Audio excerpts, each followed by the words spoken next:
Now the video you're about to see completely goes against everything I've just spoken about. And I will say that this video, this incident that I'm going to show you right now, this is the dark passenger, but this actually happened a couple of years into my journey, okay? And again, I want you to have a think about whether I had a choice or not in this.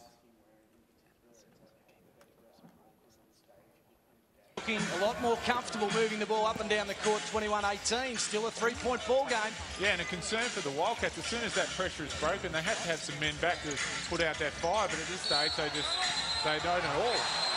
And Brad Robbins is getting a little feisty underneath the basket, bit of push and shove. Firstly with Gruber, and then Demos came in. And you don't mind that from Tyson Demos, to be honest. He's come to a hostile environment. Don't let your little men push around your big man. Here's Robbins driving to the basket. He kept on going, and then he threw the ball straight into Gruber.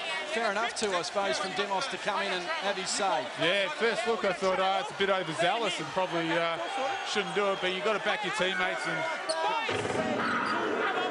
for him to get in there. We've had a few calls. I think we had an unsportsmanlike foul from Brad Robbins. Gruber, 2 shots. Alrighty, hopefully everybody's got the giggles out the way. Okay. Look, that video is a life-changing moment for me. And as I said, this was a couple of years into my journey, if you want to call it a journey. There was a lot of reflection with that, as you can imagine. I filled up 2 diaries this thick, okay? Now, I didn't let that go until I had a full understanding of what happened. And I do have an understanding of what happened now. The question I posed to you and that I posed before is, did I have a choice from the moment that ball left my hand, before the moment it left my hand? Did I have a choice? Anybody, yes or no? Absolutely right. I wish that I could say I had no choice. It happened so quick. Oh, I'm so sorry. But it didn't happen so quick. That was slow motion. It felt like an eternity. I can tell you that right now. I remember I drove under the hoop, and I got physically challenged, as I mentioned earlier, and I did not like that. All of a sudden, dark passenger comes out. You aren't going to, I don't know why he's American, but you aren't going to take on the angry ant. Throw the ball at his head. Come on, dude. That's a dark passenger. Then Brad said, don't be silly. You don't want to do that. Don't throw the ball at his head. That's a horrible thing to do. I had a split second in my head, and I thought, you're right. So I threw the ball right at his head. Now, the second the ball left my hand, I knew I've just made the biggest mistake I could possibly ever make. I knew that that exact moment was going to haunt me for a long time, and it did. Haunted me for the rest of the year, even to this day. They even made up a YouTube, just YouTube it yourself and you'll see. It wasn't very nice. At halftime, I was really upset with myself.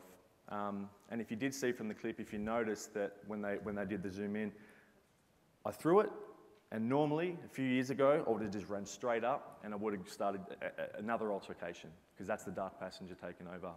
But if you notice in the video, I threw it, took one look, and then went to turn away, because I knew that I'd made the wrong decision. I knew deep down that I thought, this is not the right thing to do. So at halftime, all the boys had run out, and I stayed in the change rooms. Everybody left me, and I thought, what am I going to do here? Where could I possibly go from here? I've just ruined this. I even considered just not running out there. That's how upset I was with myself and the fact that I'd let my team down. This is the captain of the club, mind you, okay? I got up, I sat in my locker, I said, okay, can I change just what happened? No. I wish it didn't happen, but it did. What can I control in this situation? Okay, I can control how I react right now. I can control what I do from this point. So I walk out into the middle of the court, the team's warming up, grab the guy, Dave Gruber, and I said, mate, I'm sorry. That was completely out of line, and I apologise for doing that. Whether it was received or not is irrelevant. I did the right thing. I wanted to take responsibility for my actions, and you know, I wanted to be able to refocus on the game. And I did that. Ended up having a pretty good game. We ended up winning, and you know, but the bigger picture for me was that I had some work to do. In the change rooms after the game, everybody had a bit of a giggle, which was expected. I can see how it could be funny in a dry sense of humour way. But as the captain, I told him it was unacceptable. As a leader, I should not have done it. And again, I apologise to the group. Now, as I mentioned before, if this incident had have happened a few years ago, I don't know what would have happened. So I'm grateful that I got myself to a certain point that I was able to recognise what had happened and change it. The whole incident was a massive turning point for me, probably the most single moment in my journey that really made me realise that you really do have a choice. Even I had a choice whether to throw the ball or not. I had that split second, and I also had a choice about what to do afterwards. People make mistakes. Everybody makes mistakes. Everybody in this room has made a mistake. That's okay, because we're all human. But what do you do after that? What do you do after the mistake? Can you fix it? Or can you make it a bit better? Can you do the right thing? And again, that's where your values come into it as well, and your beliefs.